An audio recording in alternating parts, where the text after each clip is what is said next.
यह है आरजे कार्तिक की 1 मिनट स्टोरी। ये कहानी एक राजा के दरबार की, जहां उत्सव चल रहा था, नर्तकी का नृत्य चल रहा था। पूरी रात उत्सव चलता रहा और जब सुबह का समय आया तो तबले वाला ऊँघने लगा।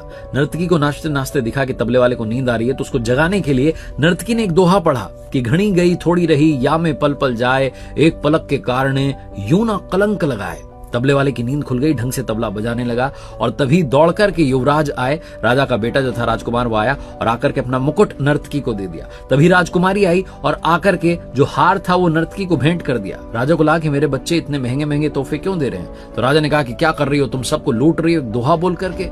तभी युवराज ने कहा, जो राजा का बेटा था, उसने कहा कि महाराज आप वृद्ध हो चले लेकिन मुझे सिंहासन नहीं दे रहे हैं। मैं आज सिपाहियों के साथ मिलकर आपको मारने वाला था, वो तो इस दोहे ने मेरी आंखें खोल दी कि घड़ी गई थोड़ी रही, थोड़ा समय बचा है, आज नहीं तो कल ये राजपाट मेरा ही होगा। मैं पिता की हत्या का कलंक अपने नाम क्यों लूं।